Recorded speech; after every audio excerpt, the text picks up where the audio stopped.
Welcome to a brand new episode of Picking Up the Pixels RPG Love. I'm your host, Boston, and joining me as always is Musum. Hello. Let's just a real quick plug here for our Patreon page, patreon.com/E1M1 or E1M1.cash. $5 a month is the recommended tier. It gets you everything early access, exclusive stuff, uncensored stuff.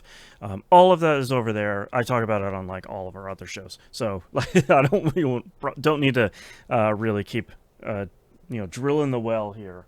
And any support over there is greatly appreciated. I forget to talk about this, but as I say over on TVGP, if you can't support us financially, totally understand. It's 2026. But if you can't do that, one of the biggest ways to help out this show or TVGP or any podcast you listen to is to rate it positively on your podcatcher of choice, Apple Music, Spotify, any sort of wherever you listen to it that allows ratings. Rating it positively, even if it's not like a written review, even if you just do the like 5 out of 5 stars, that really helps the algorithm recommend shows like this to other people that maybe listening to something that's related. So maybe they're already listening to Axe of the Blood God, for example, a fantastic other RPG show. Wait, come back. Finish this one first. But maybe they can recommend, hey, if you like that, you might like this show. So that is all greatly appreciated. Okay, let's get into the good stuff. Musum, what have you been playing this past month? Well, first, a quick plug for our game club game, a little game I know no one has heard of called Chrono Trigger. Uh, I actually had that queued so, up because I don't want to like steal content from yeah. Game Club. So we haven't talked about it for a while here, but Musum and I, along with Moonpier, we do a monthly book club essentially for games. And this month we're playing Chrono Trigger in our secret plan to try and get more people to play RPGs. So we thought, why not have people play, one of the most beloved JRPGs that's only about 20 hours. And we picked Chrono Trigger. And Yeah.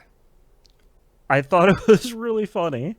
I don't want to like steal your spot here, but I thought it was really funny that upon getting maybe 2 or 3 hours into Chrono Trigger, I had the realization of like, oh, this is the RPG I wanted to play. Like I haven't been in the mood to play RPGs for quite a while. I just needed like a really focused 20-hour RPG, and man, that's what Chrono Trigger is. It's, we shouldn't talk about it too much because of Game Club, but it has so much heart. It Yeah. is so much heart, and its characters are so wonderful and so fully realized. And, the time travel and multiple endings just adds to it. But Yep. anyway, play that and come, listen to us talk about it on Game Club, where Moonpier is required to like it, or we will stop talking to him. That's right. No, that's a joke. That's a Yeah, joke. if I you're accept you, Moon. if you're not listening to this on the TVGP feed, then over at tvgp.tv, we do Game Club every month. So it comes out the third. We record on the third Saturday of the month, so it comes out the Monday after that. So go check it out there for our final irrefutable thoughts on Chrono Trigger. So I have been doing the thing I said was considering doing, where I am just playing a ton of the Life of Strange games. Okay. So I beat Reunion. Okay. Um, it's, initially as I finished it, I thought, well, this is okay. I like that XYZ happened. It still feels like a little shallower of an experience, but maybe I should go back and actually play the original games because I haven't done that in forever. Okay. Um, and I also had like somewhat of a desire to replay Reunion and Double Exposure too. So I started with Before the Storm. Oh, okay. I Chronologically, wanted, as we talked about, I think it was the last episode. yeah. I wanted to see how everything feels from game to game, from character, how they evolve or change or reinterpreted. So Before the Storm, that don't for those that don't know, is the prequel to the original Life of Strange game where you play Chloe, and it is essentially Chloe and Rachel's story, Hmm. stretched across 3 episodes. It takes maybe 8 hours or so to get through. Okay. Um, there are no, time travel mechanics or superpower mechanics in it. Uh, you do have a mechanic with Chloe where she tries to aggravate the person into telling you what she wants. Yep. And you have a little meter there, and the gist of it is the character will say, um, "Would you look at the clock?" And then you look for an answer that has something to do with the clock to throw back in their face. Hmm. Something that's effectively the mechanic they go through. And you only do it a couple times per episode, and it's pretty easy in Before the Storm to figure it out. Yeah, I did because not have that experience in Reunion, but yeah, for anyone that didn't play, like you'll walk up to somebody and they're like, "You can't get in here. Do you know what time it is?" And Chloe will like look at the clock and then go back to, and one of your options will be like, "Of course I know how to read time. I'm not a middle schooler like you are." And they'll be like, "How dare you?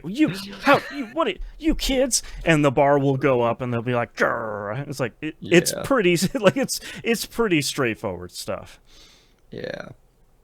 Um, so the first thing I realized in playing Before the Storm, it is way more tragic than really anything after two. Like Yeah. Chloe has an absurd amount of tragedies in her youth that all happen kind of at once. And because Um, you played Life is Strange 1 first, which I think I still recommend people do. Like you should play them in release order, not yeah, chronological order. You just it's like watching Titanic. You know how it's going to end. It's not yeah, it's not going to be a happy ending. Like, not to spoil it, but like you know where things are going to go. yeah. It's which honestly can also affect some of your decision making in it. True. Like Right. one of the consequences through a series of decisions you make in the game can get Chloe expelled. And That's but right. in the original game, she starts out expelled. So what are you losing? Is my Right, right. it's my counterpoint to there. And there are a couple things like that in the game. But when you're in the moment of the game, you forget that. Like you aren't really thinking about it usually at all. You're in whatever emotional state the game kind of has you in. Mhm. Um, and then the other takeaway was that Chloe is a am I allowed to say badass on here? Yeah, sure. Or did I just make extra? Okay. Chloe is a badass. She Yep. is so awesome. And I played her that way too. You have the opportunity to play her that way, and the game doesn't you don't try to make her do something cool and then the game swats you down, It's like not like most of the time. when you try to make a decision with Max every once in a while, the game is like, I don't think Max would do that. Like Max isn't that brave or brash or something. Every once in a while, the game will be like, I don't think so. Yeah. Not with Chloe though. Yeah. And it feels really good to play Chloe. And, Hmm. Rachel's a really interesting kind of emotional live wire, popular, super intelligent girl of a character. Hmm. Um, the sorry, looking at my notes. Oh, right. Best menu music of the whole series. I forgot about that part. Before the Storm, Oh right. the music for these first two games in particular is amazing. But man, that menu music, I would just, I think I left it on pause at one point. Just did stuff around the house. Yeah. Like it's such a relaxing kind of echoey guitar thing. But so again, this game's only 3 episodes. The 3 episodes ends. How do I put it? The story aspect of it ends on a more upbeat note than I expected it to, but then without spoiling it, they move to the hint of what happens in the main game, just to Yeah, make there's sure like you're a not too happy. there's like a post credits thing or something like that, like a little coda of like, hey man, don't forget what happened in the other one. It's like, oh Yeah, yeah, Yeah, that's right. Okay.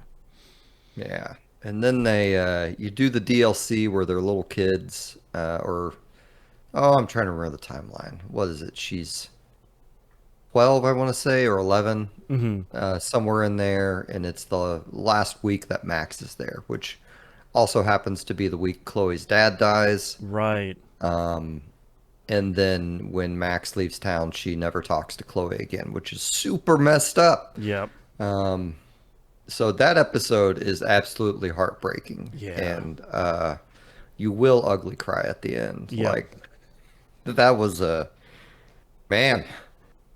That's a rough DLC. It's a Um, ride, man. Like it's intense. yeah. So I did play the remastered version, Okay. which it looks really good.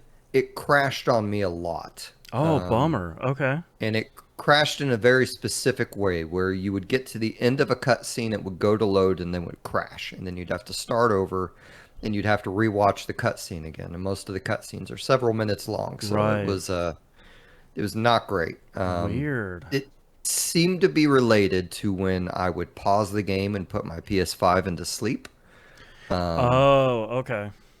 so if you give them a remastered version a try, maybe just try to make sure you have a good, 3-ish hours to make it through the full chapter or episode Right. or whatever they call Okay. them. I also have a note because there's no other character quite like this, and he's barely in either Before the Storm or the main game. But Samuel the Groundskeeper Mm-hmm. is weird. Yeah. He's and Before the Storm, he's kind of a, I don't know, like an autistic seer type Mm-hmm. character who Like doesn't. something out of like a Remedy interactive game where you're sort of like, Yeah, okay, I think he knows more than he's letting on. I don't understand what's going on here. yeah. And then you get to the main Life is Strange, which we'll talk about in a minute, and they very much play him up hard as a suspect. Yep. The Some other things I noted about this game that I forgot they used to do. As you beat each chapter in the game, the menu changes. Right. Yep. There's an event that happens, we'll say, and that event gets larger and larger through the 3 chapters, Mm-hmm. and that is the home screen. So, Yeah. but Before the Storm is also the first Deck 9 Life is Strange game too. That's right. Yep. Yep. Yep. So, moving on to Life is Strange, I believe I just started episode 3, if I Okay. remember correctly. Um, the first Life is Strange, like it's kind of like watching, we'll say the first Star Wars movie, Mm-hmm. where they set a lot of characters and things and habits up, but then you see how they kind of they veer direction with them in another game. Mm-hmm. They kind of try to reformat and rechange, but like you can see like a lot of the experimentation, and you can also see like, oh, this game actually had a decent budget, whereas like Before the Storm, I don't think did. Right. But it is just even the parts that frustrate me, because you occasionally do have to do like a pixel hunt type thing in the original Life is Strange game. Yeah. Like in particular, the annoying one is finding the beer bottles in the junkyard. I will God, never enjoy that I one. forgot about that. Ugh. But it's, like the school feels populated. Like a Yes. lot of the characters you interact with feel like somewhat real and distinct. Um, they have some really likable characters in it. Like, it's going into the game. Like, I would not blame anyone for going for Warren. Like, that dude's fairly charming. Mm-hmm. Yeah. He's just so nerdy and so just excited but respectful and trying to help, but Max is just not really interested, kind of thing. Right. The first hallway scene of Max walking through the school is forever just one of those iconic moments in That's a games, because classic. Yeah. It, And it what's so interesting is I feel like it's such like a thesis statement for the game of like yeah, this is a coming of age Pacific Northwest indie sort of thing. Like you've probably seen this in every movie we grew up with. We're making one of those. yeah. It's just she puts on her headphones, the theme music comes on, you walk down the hall. Like the camera very much starts you on the walk down the hall, and you can kind of break immersion and turn around if you want, you know. But Mhm. it's man, it's so good. And Yeah. they it's also interesting how much they experiment with the choice system and the idea of consequences from time travel in this that are Mhm. honestly completely absent from double exposure and reunion. Yeah. Um, like uh, one of there were several choices in the game. I should have written them down. Actually, so one of the first ones is you're hiding in the closet as Chloe's stepdad comes in and finds pot in the room. And do you come out of the closet and take the responsibility for the pot or not? And that adds all into like whether you get suspended later in the game, whether Chloe makes the phone on her background later in the game. Like Right. they have multiple kind of building blocks of these that aren't always particularly sensical, and you aren't always sure where they're going to go. And most Mhm. of them I think are pretty good. Like they have a character named Kate who is a very uh, uh, well, it can be a very tragic story arc, but it's still a Yeah. very you know, it's just whether it ends good or not. Like it is a tragic story arc. I think that's the way to frame it. Yeah. But like a lot of the decisions involving her, I think make sense. There are others that I'm not sure do, but I don't know. It's interesting, and it's also like I'd forgotten how much of a giant jerk David the security guard is in this first game. That's the Like, worst, man. oh my gosh! Like he appears in other games, and they very much are treating him as in my opinion, a different character in a way. Yeah, he's like a misunderstood, frustrated, trying his best guy, but in this one Yeah, it's very much like he's the stereotypical like ex-military terrible yeah, stepdad like in every 80s movie. Like he's that caricature. yeah, yeah. Yeah. He is. Anyway, like the and you know maybe Joyce gets more. I'm sure she gets more time, and I just haven't seen her. But like in Before the Storm, Joyce, Chloe's mom, was a character I really felt for. Yeah. And in this game, she doesn't seem to have a lot of lines so far. Right. Which I'll tell you, you know, Before the Storm, I think I hadn't played since it came out, which was probably, you know, at least 10 or 15 years ago. Mhm. Um, and the original Life is Strange, it's probably been less than that, but it's probably been 5 or 10 years since I played it. And as an adult now, like experiencing the life I have and all these other things, I have such a different like mindset when I'm confronted with a lot of these moments with like Chloe rebelling against her parents Right. and other things like that. Like, man, your parents are people too, man. Like Right. they're really hurting as well. Everyone's trying their best, man. Yeah, and I know you Yeah. don't get that because you're a kid, and Right. you're gonna feel way bad about it when you're an adult, you know. Yeah. Like, um, but gosh, these games still floor me. Like, warts and all, they are such interesting, well thought out, uh, uh, just amazing games that I can't Mhm. recommend enough. And I'm hoping like once I go straight from this game to double exposure, that there will be things in that game I didn't notice before that I will appreciate. Sure, right. Um, but I don't know, man. We'll see. It's a weird jump to go from your powers are causing problems to a very large degree to no, we're just going to use your powers now and everything will be all right. Yeah. But also, I get the writers on Reunion and Double Exposure's angle of like, we can't send these people through such a severe tragedy again. Right, like not time after time. Like, come on, man.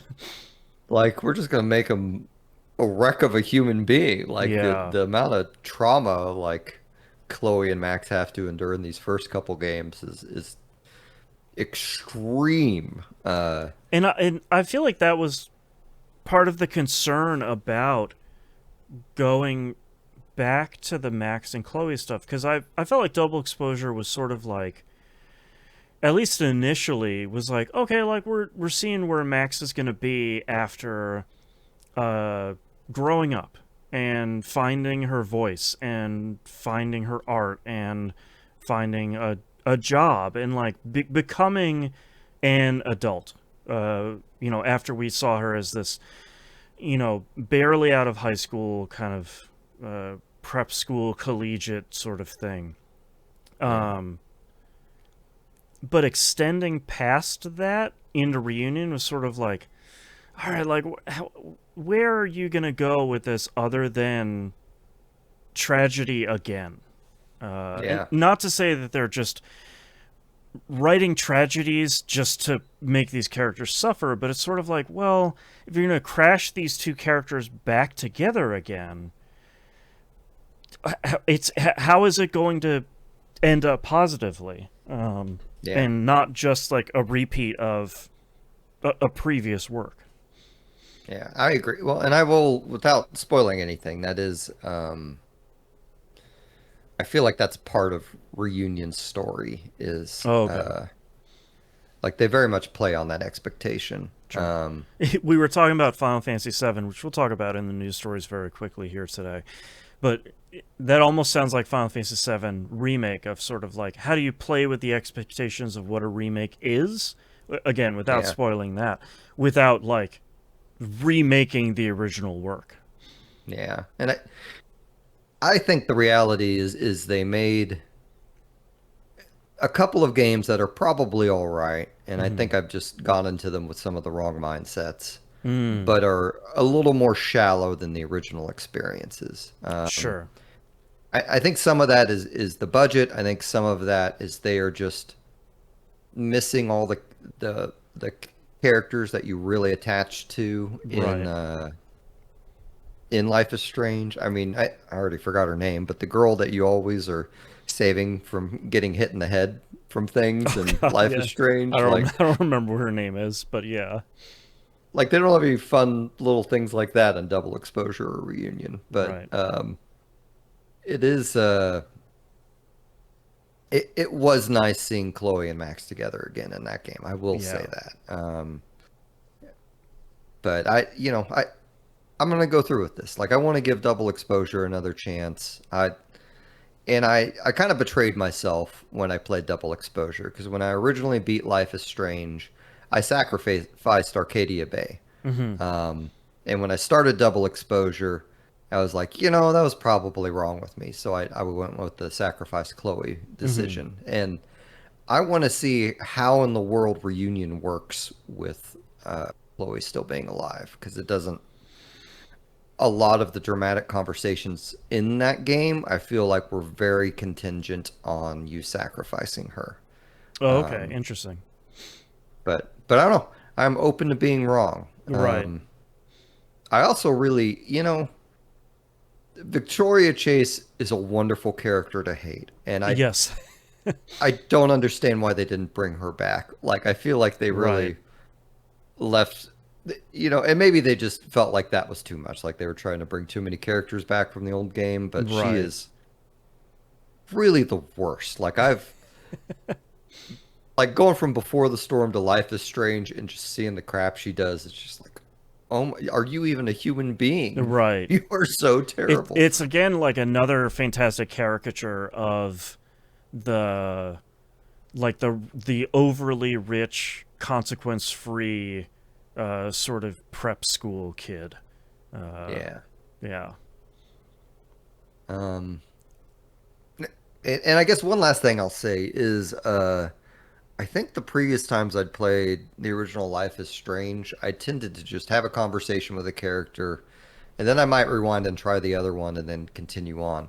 And I think I missed like a whole aspect of the game where like you can really go extreme with that in a lot of cases. Like there's a Mm. lot of just random conversations you can have where they drop new information and you just rewind it and open with that information and get a completely different conversation. And it's Oh, huh. most of it is fairly inconsequential, but it's it's neat. And granted, maybe I did it back then and I've just completely forgotten because it's been so long. But Right. um, it is. This is one of my favorite game franchises, and this replay is reaffirming that for me That's and good. reminding me why I feel that way. So, It's nice to go back to it and have a good, even if it's not the same experience, have yeah, another good experience with it, and sort of be like, okay, like I I'm feel good about revisiting it, and my love of it still persists instead of playing it and being like, "Ew, boy, this is not yeah, only bad but problematic." Oh boy, gosh. yeah, yeah. It's have I run into any problematic things? I don't think I have. Like I feel like this game is so socially aware and so Yeah, empathetic to, or at least they have opportunities for empathy to even Victoria Chase. right, Like, right, you know, you're seeing the paint screen on the building. Like when you walk up to her, you have a choice to either rub it in her face or be nice to her about it. right. Um, and I chose to be nice to her for probably no real payoff, but Right. she is a horrible person. But Yep. um, it's it makes me feel better because I know I at least tried. But Right. anywho, so that is really all I've been playing has been these games. So, Okay.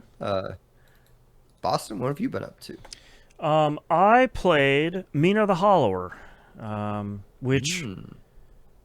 I kind of it's the new game from Yacht Club Games, who's the developers of Shovel Knight. And the thing I had not quite realized is this is their second game. Shovel Knight from what feels like a billion years ago was their first game. Um, Oh, and then they made like a metric ton of huge DLC for Shovel Knight, and then kind of got to work on Mina a number of years ago.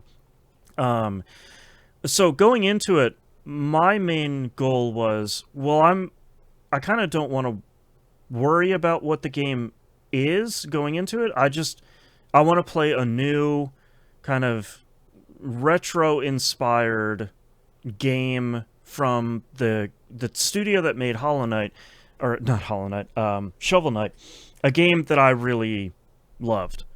And it turns out they made a Game Boy Color Soulsborne game, which is fairly wild.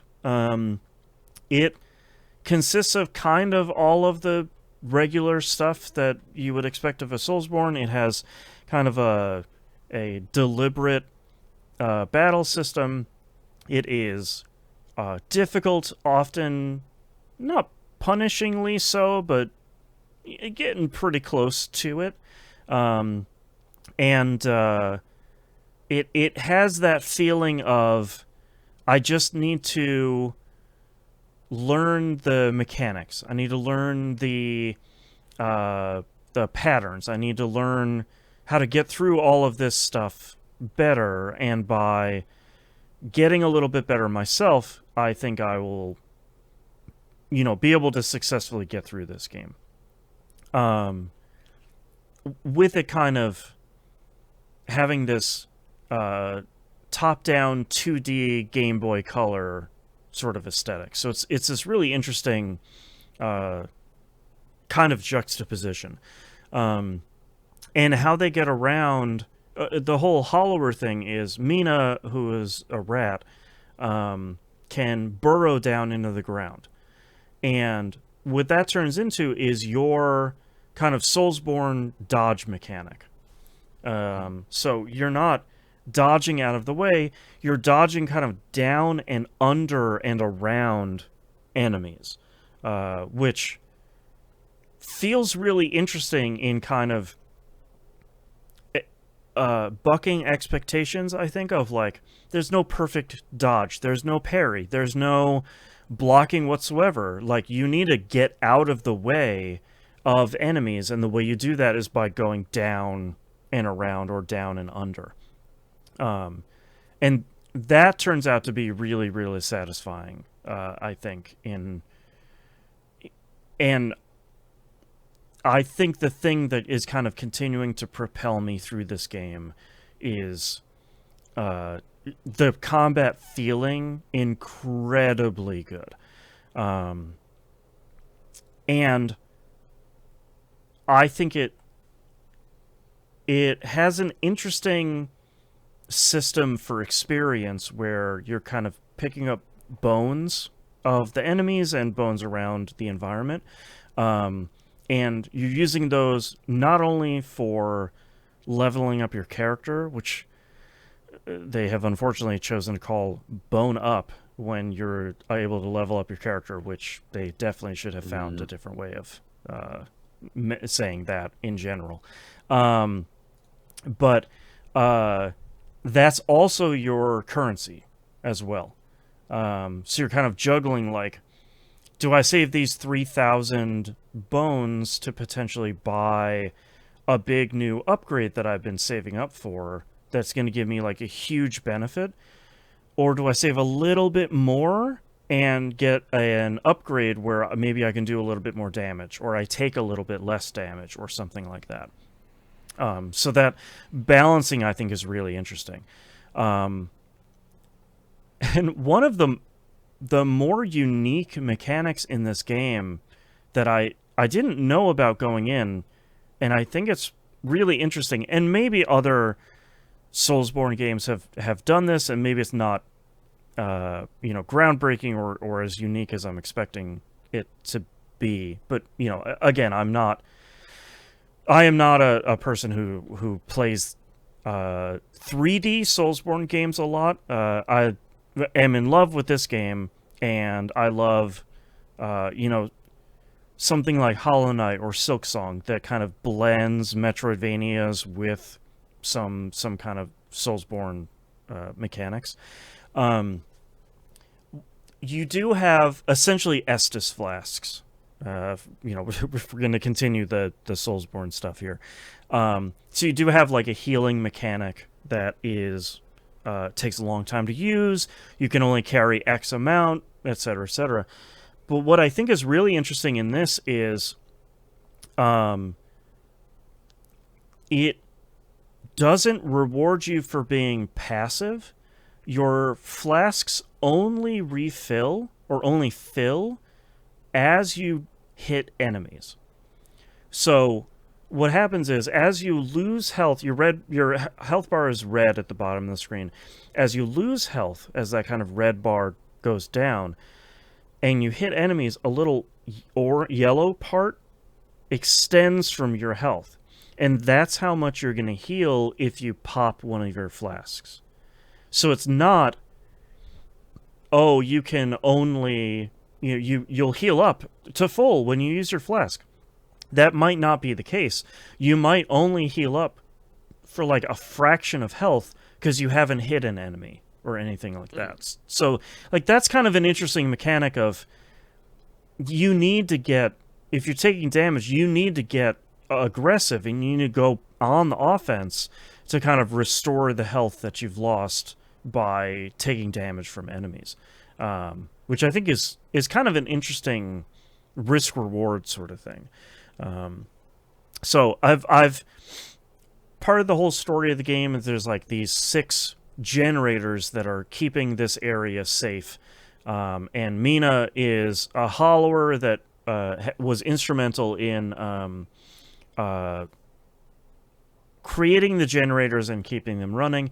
She's been called back to this area because all 6 of the generators are broken, and she needs to fix them to make sure that everybody in the area can stay safe.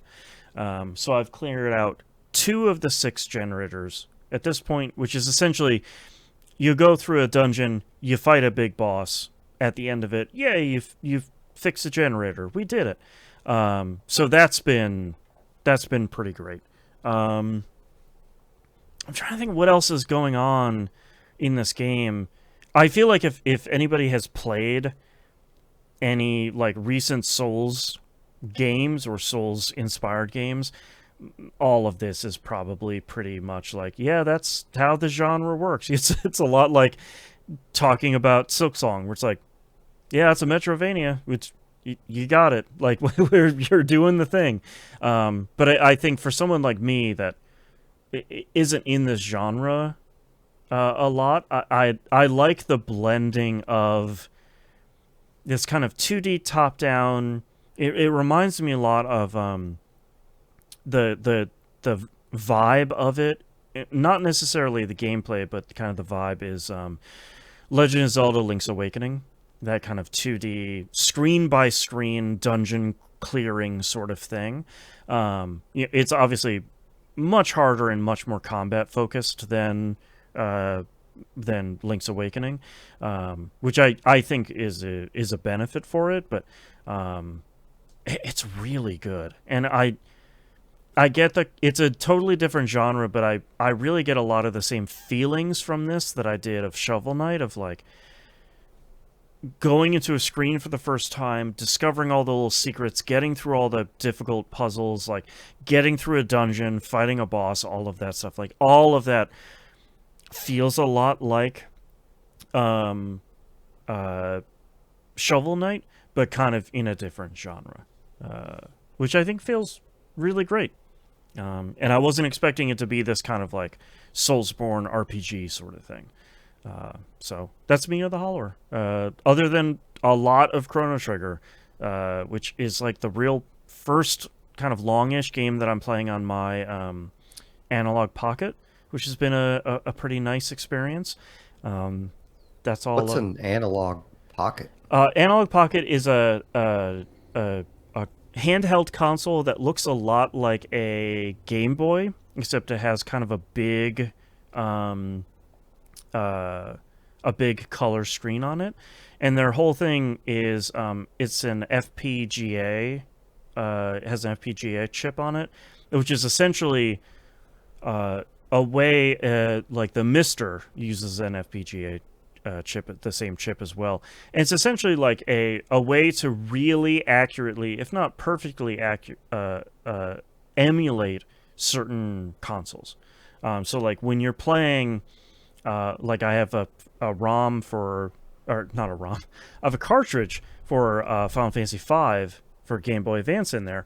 When I do that, it's going to play it, almost perfectly for a Game Boy Advance. Same with Chrono Trigger. I'm playing the Super NES version. It plays it very, very closely, if not, incredibly closely to the original experience, which has been cool. And it's cool to have like a portable Chrono Trigger that isn't. I was going to play my DS version. I opened up my old DS, and the bottom screen, half of the bottom screen is yellow. And I'm like, oh, that's probably not good. The DS version is definitely my preferred one. I was like, well, maybe I shouldn't play like 20 to 40 hours of something on a console that seems to be ailing, unfortunately. So that was kind of a separate bummer, unfortunately. But yeah, it's been cool to play something sort of long form on my Analog Pocket. I forgot to mention, speaking of Final Fantasy V, before we move over to our news stories here, Final Fantasy V 4-Job Fiesta is starting here in a couple of weeks. 4jobfiesta.com. If you haven't played the 4-Job Fiesta before, it's essentially, it takes the choice out of the job system for you. So as you go through and you unlock jobs, you'll be assigned one job per job unlock. It's a great way to revisit Final Fantasy V if you played it before and you kind of want a little twist on it. It's a great way to play Final Fantasy V for the first time if you've been a little bit paralyzed by choice for that game. It's really easy to sign up now. You don't need Twitter anymore at all. You just sign up on the website. You sign in with like a Google account, and the whole thing is on the website. If you are playing and you want to join all of the rest of us playing, we have a ton of new people playing it for the first time this year. It is on Game Pass right now, the Pixel Remaster version, so you might already own it if you have Game Pass. If not, they go on sale sort of semi-frequently. It's a blast. So discord.tvgp.tv if you want to join us and play that. And, you know, if you've played before and you want to chat about it, or if you have never played it before and you want some tips on your runs, then come hang out. You know, I myself and a whole bunch of other people that have played it, you know, throughout the entire history of the Fiestas are more than happy to help out and guide some new players through. So it's a Forge Out Fiesta. We'll most likely be talking about that next month because I'll be playing and streaming that as well, Janston.com for that. All right, let's get on to our RPG releases here real quick for June 2026. We have two games to start off with that are actually already out. I want to mention here. Final Fantasy VII Rebirth came out on June 3rd. That's on series consoles and Switch 2. This is the second of 3 entries in the Final Fantasy VII Remake trilogy. Musum and I were talking about Rebirth at the beginning here, that I finished it and liked certain parts of it quite a bit. Nimp and I recorded like a marathon, I think 3-hour spoiler cast, where we are like sprinting through the story of that game in those 3 hours. It's definitely, it continues the problems of Final Fantasy VII and the remake, which is like, boy, a lot of mini games in this thing, huh? Okay. Oh yeah, that's right. There's I'm racing a dolphin. Yep, I forgot about that one. Sure. So like all of that persists, but they're just these like really singular, wild, hundreds of millions of dollars AAA JRPG that, you know, we don't often get anymore. So if you played the first one, you should go check this one out. Second one's just as good. Again, if you haven't played Final Fantasy VII Remake, you really need to play the original, because for a lot of reasons, Remake kind of builds on the original. That came out here this past week. Second up here is Gothic 1 Remake, which is the full actual title of the game. Came out on PS5, Series consoles, and PC on the 5th. It's a full remake of like a, 15, 20-year-old PC RPG of Gothic 1. Did you ever play this when it came out originally, Musum? I don't think so. Okay. Yeah. Did you? No, I feel like when Gothic came out, it was that specific era of PC RPGs where it's like, this is incredible. This is one of the best RPGs you will ever play. Your computer can't run it. It's buggy as hell. It is never going to get any patches. But if you can get through all of that, if you can like get through the friction of it, it's going to be one of the best open world RPGs you've ever played. And I feel like at that time, I just like didn't have the patience for it, especially as JRPGs were continuing to be incredible. And I'm like, well, I'll just play something on my PS2, man. Like, I need to upgrade my graphics card for that. Like, that's not something I have to worry about. And I've realized how little I know about this game. Yeah, you talk about it. Yeah, I feel like that's been my thing too. Of like, oh, I kind of remember Gothic, and then watching some trailers, and I'm like, maybe I don't remember Gothic. I definitely remember that era of PC RPGs, but like, boy, I definitely don't think I played this game whatsoever. But people, it's one of those games where people are like, yeah, finally Gothic, and I was like, oh, okay, there are a lot more fans of this than I really thought. Okay. Yeah, I didn't know it was an open world game. I honestly like it came out around that time where I think of it as like the God of War syndrome, where they're like, Yeah. we want main characters that don't care about anyone and are hyper violent, Right. and so I always had like kind of this like they named it Gothic too, which kind of rubbed me wrong, and Right. so I don't even know that I ever looked at the requirements. I didn't know it was an open world game. I Yep. didn't know it was revered. I everything you're saying makes me think, well, maybe I check out the remake or see how the reviews are or something. Yeah. Yeah. It seems like a really cool game, and I haven't looked at reviews of this because it kind of just came out as we're recording this, but hopefully it does well. Especially like a beloved game gets a full remake, like a full HD remake after, however many years. Like I really want that. I really want that to be good. So Man, Steam heard me talking. I just opened the page to add to my wish list, and there it is. there you go. Get ready for some Gothic. Next up, we got games that are coming out here later this month. June 18th, we have The Adventures of Elliot the Millennium Tales coming out on PS5, Series consoles, Switch 2, and PC. There is a demo out now. I don't remember if progress carries over or if it's one of those Square Enix demos where it's like, hey, because you played the demo, you get a potion pack and a revive pack to start your adventure with. So I ran out of time to look at it before this, but this is their new HD 2D game. It's a kind of an action RPG this time, like a hack and slash sort of thing, instead of the turn-based or SRPG that we've seen for a lot of this other stuff. The reception for the demo seems like it was fairly good. A lot of the people that I've been seeing talking about the demo have been like, it's solid. It's nothing that, people would say, it's nothing that I'm gonna like go rush out to play, but it's good. It's at least demo wise, it's pretty good. So I'm very curious to see what final reviews on this are going to be, especially because it's not a new Dragon Quest game. It's not a new Dragon Quest 12 just got re-announced and completely restarted, which I forgot to put in our news stories here. It's like not a currently existing Square Enix franchise, which I feel like they've been a little bit allergic to in the last handful of years. So I do hope it does well on that regard at the very least. So fingers crossed.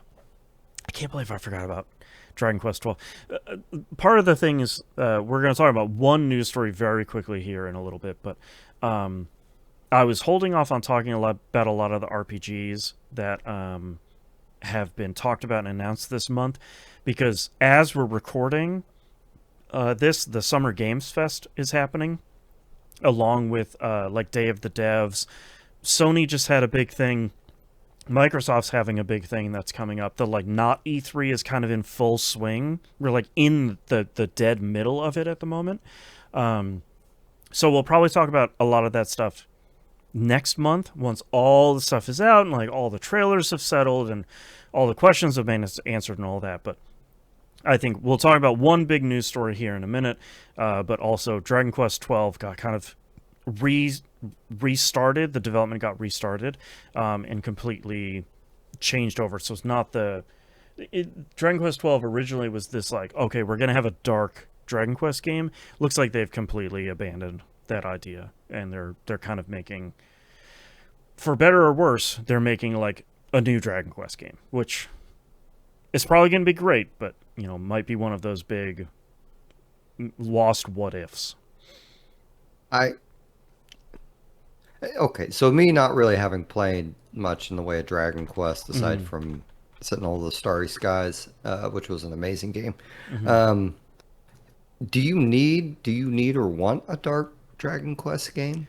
I don't personally, because like for me, Dragon Quest, and I have a trailer here for Dragon Quest 12 Beyond Dreams, playing on the stream here.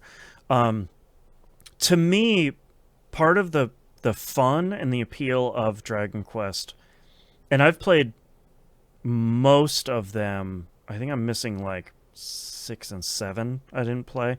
Part of it is that like very cheery blue sky comfort food sort of thing. Like I'm always going to fight slimes. I'm always going to fight the like flying heel slimes. I'm going to fight the same kind of enemies. We're going to follow the same kind of stories. Each town that you go to is going to have its own self-contained story and might not have... The Dragon Quest games don't always have, like, the best overarching story, but they always have really good, like, this town is lost in time. How are you going to unfreeze them and then get the thing you need from them to get to the next dungeon? You know, the kind of, like... Those kind of things I think are really good. And I like that about Dragon Quest. I like that it's a familiar thing in the same way that the Final Fantasy games have always kind of bucked familiarity in a lot of cases of like, well, this one's totally different, and 7 is different from 8 and different from this one, and like, hey, guess what? 10's even more different. You know, like, a lot of those are significantly different, and that's kind of not what I go to Dragon Quest for. So I'm pretty happy, because I think the idea of a dark Dragon Quest was always sort of like, okay, sure. Like, okay, that's, yeah. That's like, are you going to make a Dark Legend of Zelda next? Okay. Like, that's, I don't think that's what we're here for. But, you know, I don't know. Dragon Quest 12, Beyond Dreams got announced. No release date, no platforms, no nothing. Just like, yeah, man, we're still working on it. Good luck. So we'll see it. So hopefully sometime in the next decade. I don't even know. Fingers crossed. Last game we have to talk about here, R-Type Tactics 1 and 2 Cosmos comes out on June 18th on PS4, PS5, Series consoles, Switch, Switch 2, and PC. This is the kind of collection combination of Dragon Quest Tactics 1 and 2, R-Type Tactics 1 and 2.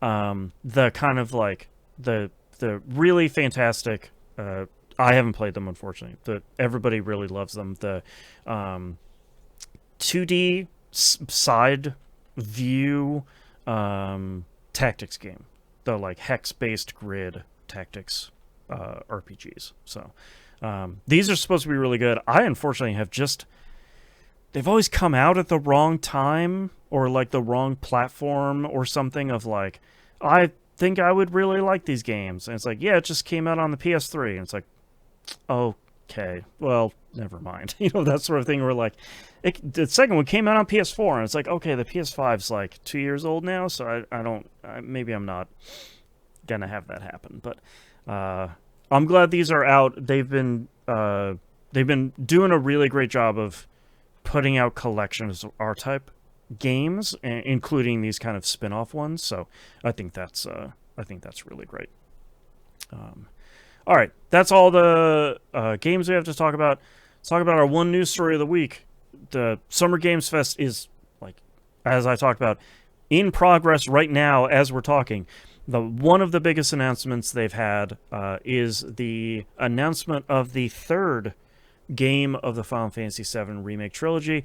It is surprisingly not titled Final Fantasy VII Reunion, hopefully for some reason. It's called Final Fantasy VII Revelation. And they've released a number of trailers for it. There's like a reveal trailer and a gameplay trailer and a, oh, whoops, one more thing sort of trailer here. The highlights from the trailer seem to be, fly the Highwind around an open world. Whenever you want to get off the Highwind, you should just jump out of it and parachute down, which I think is incredibly funny. Looks like you can play as Cid this time. They did a bunch of stuff in the gameplay trailer of showing Cid and Vincent's synergies with each other, which I think looked really interesting. Um, they announced what appears to be a job system. The acronym is FITS, which they, of course, said out in the stream, and I will probably never remember it. But they show like Tifa turning into a black mage and having a bunch of abilities that she can equip, and I'm like, ugh, boy, okay, you're getting me with each and every one of these. Okay, and they showed off a whole bunch of stuff. It's largely story focused. I think they're spending a little bit more time talking about the speed of switching characters in and out, which seems to be kind of another thing they're doing on this one. And then they came back for their like wait one more thing on the stream and said it's coming out spring 2027, which is a little bit sooner than I think I would have expected, based on how long the kind of wait was between the first two. But they had said they wanted to get the third one out sooner, and as long as it doesn't get delayed, by God, I think they might be doing it. Yeah. How are you feeling about this this reveal of Revelation? I was checked out on the second one because I got so irritated at the mini games. So Yep. the job system is pulling me back. Like Yep. that's appealing. I like that they've added the open world thing back to it. Yep. There's a part of me that thinks they're just going to keep like after they finish this one, they're gonna do somehow adapt Dirge of Cerberus and Advent Children and Right. let's just do Final Fantasy VII games for the rest of our lives. That's right. You know, I think that's a and fair there's part of concern. me that might be curious about those too, but Right. Yeah. Yeah. yeah, I don't, you know, I probably am not a day one. I don't know that I'm a day one game guy, period, anymore. Like I think I Right. may be past that, but it does make me think I should just go beat the second one. I should just do the story. I should just Yep. blow past the mini games. 'Cause I really want Sid, and I really want how did I forget his name? Vincent. Vincent. Thank you. Yeah. I really want those characters in my party. Yep. Even if Sid probably doesn't smoke in this, fine. Boy, does he? I don't remember. His voice is really good. Like the voice actor they got for him is really good. I don't think he smokes in this, which is sort of like, yeah, I get it, but like also come on. Yeah. Yeah, I had recommended to Musim before we started recording this. The thing that I really enjoyed about these two games is putting them on the easiest difficulty and just kind of button mashing my way through overly long boss fights, and making it as easy as possible to kind of enjoy the story stuff and like how it looks and the updated music and all of that stuff.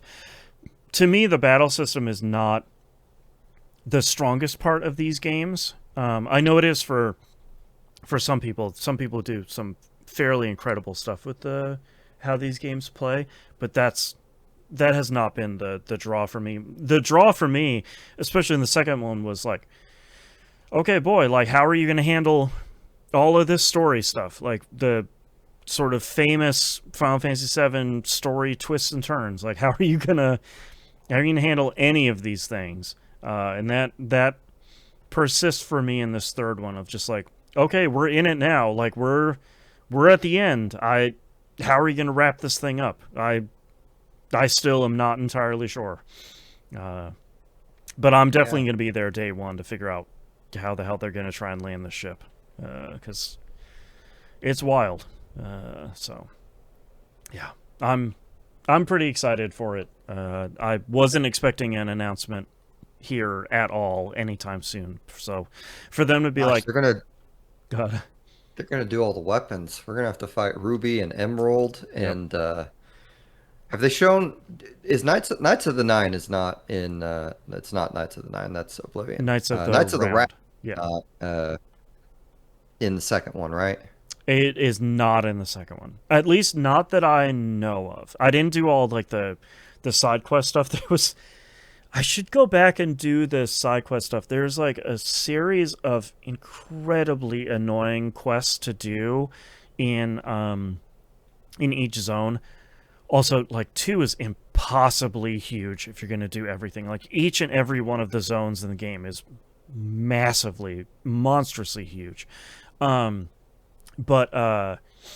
the there's a fairly annoying quest line that you can do that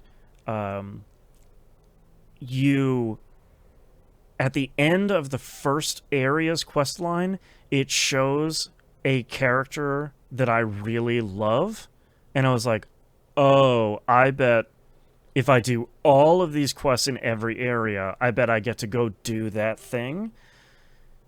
I'm not entirely sure I want to go do all of that. So maybe I'll go check out a YouTube video of that or something. But yeah, I like those first 2 games quite a bit. So I'm excited for this third one, but I'm also a little bit worried about these games continuing to get larger, and then, like from a story perspective, how are you gonna wrap this thing up, man? I don't know. Yeah. Yeah. Oh man. Okay. All right. That's all the releases and news stories we have for this month and this episode. Thank you so much, everyone, for listening and watching. We greatly appreciate it. Musum, where can we find you online? You can find me at a web address that I will someday buy an easier domain to say than this. So go to my link tree, linktr.ee/John Musim, JOHN, MUSIM. And when you're there, click on my vinyl that just came out a week or 2 ago and order yourself a copy because it looks amazing. And I am probably the proudest of any music I've ever done for this, that I've ever put out there. So I think if you've given my music a try and it's not your thing, I think you should try this one. If my music is your thing, then I think you're really going to dig this. So, yeah. There you go.